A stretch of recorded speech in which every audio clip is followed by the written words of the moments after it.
अस्सलामु अलैकुम वरहमतुल्लाहि वबरकातुहू। मुहतरम नाज़रीन, माह रबीउन नूर शरीफ की आज 7 तारीख़ हो गई है और आपको पता है कि माह रबीउन नूर शरीफ की जो 12 तारीख़ है उस तारीख़ में हम नबी पाक सल्लल्लाहु ताला अलैहि वसल्लम की विलादत मनाते हैं, उनकी पैदाइश, जन्मदिन, बर्थडे मनाते हैं। तो जब आप किसी के पैदाइश पे, जन्मदिन पे जाते हैं तो आप उनके लिए कुछ ना कुछ तोहफ़ा लेकर के जाते हैं। तो क्या आपने नबी पाक सल्लल्लाहु ताला अलैहि वसल्लम के जन्मदिन के मौके पे, क्या आपने नबी पाक सल्लल्लाहु ताला अलैहि वसल्लम के लिए कोई तोहफ़ा, किसी भी तरह के तोहफ़े का इंतज़ाम कर रखा है या नहीं? बस ऐसे ही खाली बैठे हुए हैं आप?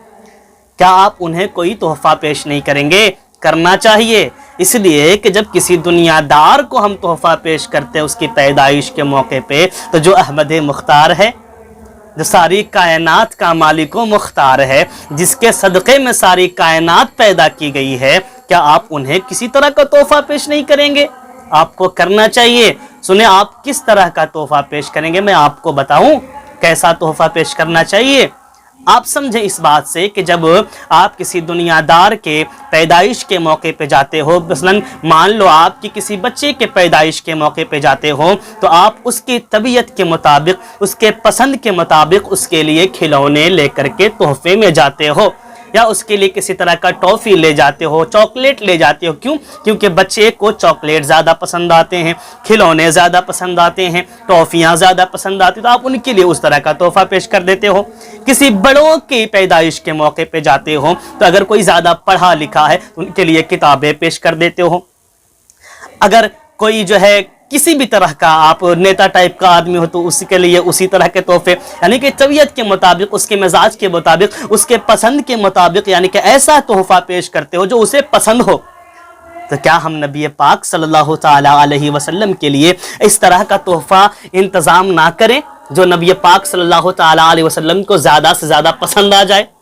तो सुने, 12 रबीउन नूर शरीफ आने से पहले आप तोहफे का इंतज़ाम कर लो, ताकि उस दिन सरकार कायनात सल्लल्लाहु ताला अलैहि वसल्लम के पैदाइश के मौके पे उनके लिए जाकर के उस तोहफे को पेश करें तो वो और कबूल फरमा ले और आपसे खुश हो जाएं, तो आपके ऊपर नज़र करम हो जाएगी। और जब आपके ऊपर नज़र करम हो जाएगी तो आपकी दुनिया भी संवर जाएगी, आखिरत भी संवर जाएगी, है ना? तो सुने, मैं बता रहा हूँ किस तरह का तोहफा पेश करें। नबी पाक सल्लल्लाहु ताला अलैहि वसल्लम ने कहा कि कुर्रतु ऐनी फिस्सलाह, कि नमाज मेरी आँखों की ठंडक है।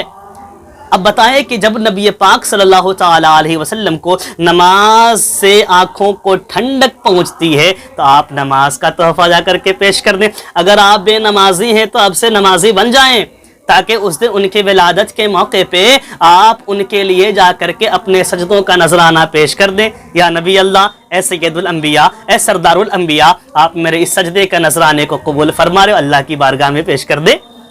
जब आप इस तरह के तोहफा पेश करेंगे ना तो यकीन नबी पाक सल्लल्लाहु ताला अलैहि वसल्लम आपसे राज़ी हो जाएंगे, और जिनसे हमारा नबी राज़ी हो गया उससे रब भी राज़ी हो गया, और जब रब राज़ी हो गया तो फिर पूरी दुनिया मुट्ठी में, फिर दुनिया भी हमारी, आखिरत भी हमारी, जन्नत भी हमारी, है ना? तो पहली तोहफा जो है आप इस तरह का पेश करें कि आप नमाज़ों को लेकर के जाएँ, कसरत के साथ नमाज अदा करें, नमाज नफल भी अदा करें और क़ज़ाए उम्री बिलखुसूस तौर पर अदा करें। और साथ ही साथ एक और तोहफा पेश करें। वो कौन सा तोहफा?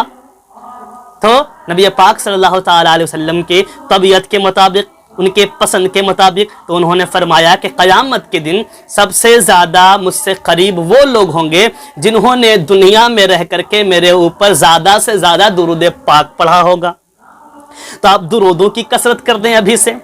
अगर आपने पहले से दुरूदों की कसरत नहीं की है ना, चूँकि लेट हो गई है मुझको आप तक पहुँचाने में, मैं इसके लिए माजरत चाहता हूँ, माफ़ी चाहता हूँ, तो मैं ये कहूँगा कि आप दुरूद पाक की कसरत करें, ज़्यादा से ज़्यादा दुरूद पाक पढ़ें और नबी पाक सल्लल्लाहु ताला अलैहि वसल्लम को तोहफे में पेश कर दें। यकीनन नबी पाक सल्लल्लाहु ताला अलैहि वसल्लम खुश हो जाएंगे, वो राज़ी हो जाएंगे, हमारा रब राज़ी हो जाएगा।